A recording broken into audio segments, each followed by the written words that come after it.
Red book రాజ్యాంగం నడుస్తుంది. మాజీ ఎంపీ మార్గాని భరత్ ఏపీని ఎక్కడికి తీసుకెళ్తున్నారు అంటూ మాజీ ఎంపీ భరత్ మండిపడ్డారు. గురువారం ఆయన మీడియాతో మాట్లాడుతూ నడి రోడ్డుపై వైఎస్ఆర్సీపీ మైనార్టీ యువకుడిపై టీడీపీ కార్యకర్తలు దాడి చేసి హత్య చేశారని ఆగ్రహం వ్యక్తం చేశారు. అసలు విశాఖలో జైలుకెళ్లిన ప్రేమ ఉన్మాది బయటకు వచ్చి బాధితురాలు తల్లిపై దాడి చేశాడు. జరుగుతున్న సంఘటనలకు పోలీసులు కొమ్ము కాస్తున్నారా? పవన్ కళ్యాణ్ ఎందుకు స్పందించడం లేదు అంటూ మార్గాని భరత్ నిలదీశారు. గడిచిన 40 రోజుల్లో జరుగుతున్న దాడులపై చంద్రబాబు ఎందుకు శ్వేతపత్రం రిలీజ్ చేయడం లేదు?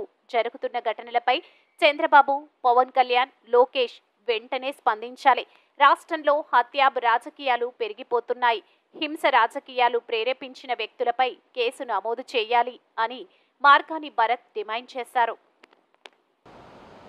మీరు ఎలాగ అసెంబ్లీలో పెడుతున్నారు కదా 22వ తారీఖు నుంచో అసెంబ్లీలో తీర్మానం చేయండి.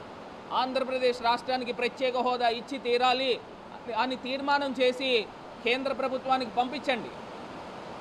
పంపిస్తే ఖచ్చితంగా ఆంధ్రప్రదేశ్ మనము అమ్మ అడగకుండా ఉంటే అన్నం ఎందుకు పెడుతుంది?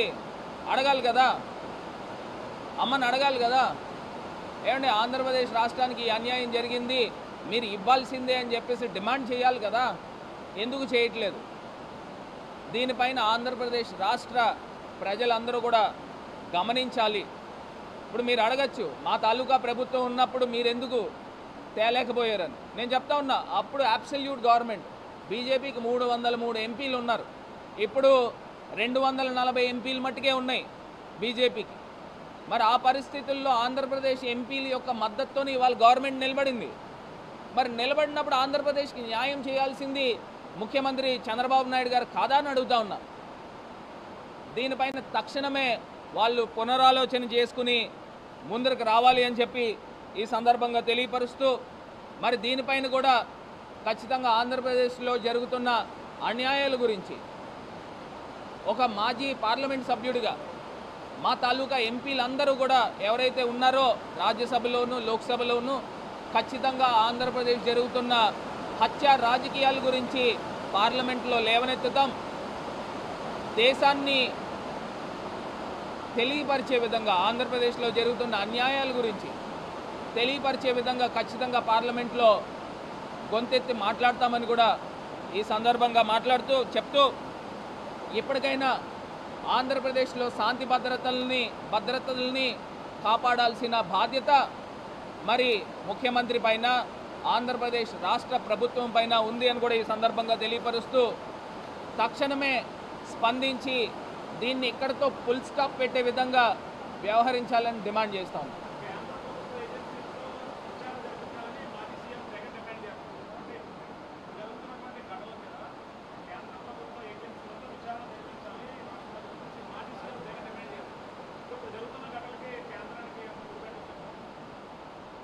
ఇప్పుడు జరుగుతున్న ఘటనలకి అవును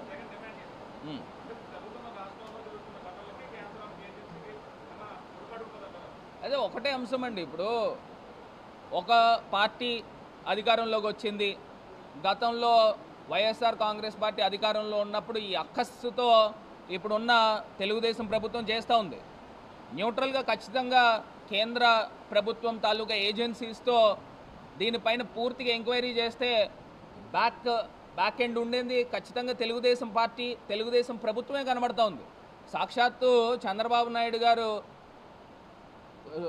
కొడుకు లోకేష్ ఆంధ్రప్రదేశ్ రాష్ట్ర మంత్రి గతంలో ఎలక్షన్స్లో రెడ్ బుక్ అనే పదం తీసుకుని వచ్చి ఆ రెడ్ బుక్లో కక్ష సాధింపు చేస్తాను అని చెప్పి ఎన్నైతే మీరు కేసులు పెట్టించుకుంటారో ఎన్నైతే దాడులు చేస్తారో వాళ్ళకి అంత ప్రాధాన్యత మన ప్రభుత్వం వచ్చిన తర్వాత కల్పిస్తానని మరి క్లియర్గా ఆయనే మాట్లాడాడు. ముఖ్యమంత్రి కొడుకు ఇప్పుడు ఆంధ్రప్రదేశ్ రాష్ట్ర మంత్రి మాట్లాడాడు డైరెక్ట్గా. మరి మాట్లాడినప్పుడు కార్యకర్తలు అందరూ కూడా పేటరేగిపోతూ ఉన్నారు, తెలుగుదేశం కార్యకర్తలు. మరి దాని తాలూకా నిదర్శనమే మేము చెప్తా ఉన్నాం. మీరు అన్నారు కదా పులివెందల రాజ్యాంగమో లేకపోతే ఇంకోటని, మరి దీన్ని ఏమంటారు?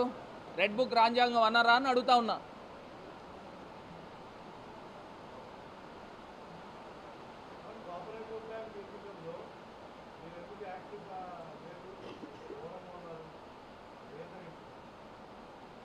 ఇప్పుడు ఒకటండి, కోఆపరేటివ్ బ్యాంకు స్థానికంగా జరుగుతూ ఉన్నది ఎలక్షన్స్.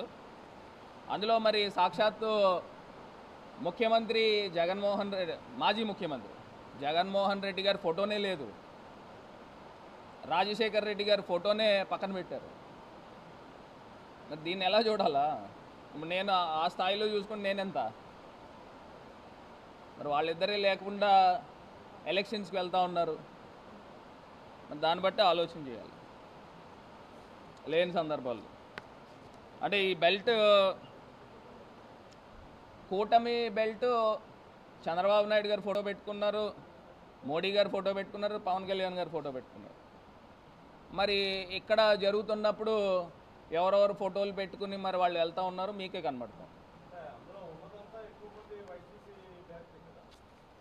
అదే అడుగుతా ఉన్నా, క్యాడర్ పనిచేసే వాళ్ళంతా వైసీపీనే, కానీ ఫోటోలకు వచ్చేసరికి మరి ముఖ్యమంత్రి అది జగనన్న ఫోటోనే, రాజశేఖర్ రెడ్డి గారి ఫోటోనే మరి పక్కన పెట్టి చేస్తూ ఉన్నారు అని అంటే ఒకసారి మరి వాళ్ళ విజ్ఞతగా వదిలేస్తున్నారు. వారు ఆలోచన చేసుకోవాలి. నేను ఒకటన్నా, ఇప్పుడు వర్గ రాజకీయాలు అని అంటే ఇప్పుడు నేనే వర్గం కింద ఆలోచన చేశాను అనుకోండి, నేను పెట్టలేను ఒక బెల్ట్ని. సరే వాళ్ళు ఏదో కొట్లాడుతూ ఉన్నారు, చేయనివ్వండి. సో ఖచ్చితంగా నన్ను మద్దతు అడిగి ఉంటే నేను 100% నేను వెళ్ళి వర్క్ చేసేవాడిని.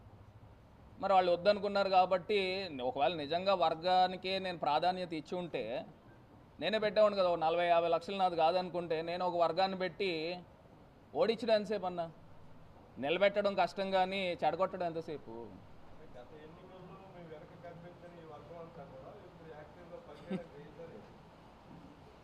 అదే నిజంగా సార్వత్రిక ఎన్నికల్లో కూడా వీళ్ళంతా కూడా మరి కలిసి ఉంటే చాలా, జగన్ గారు చాలా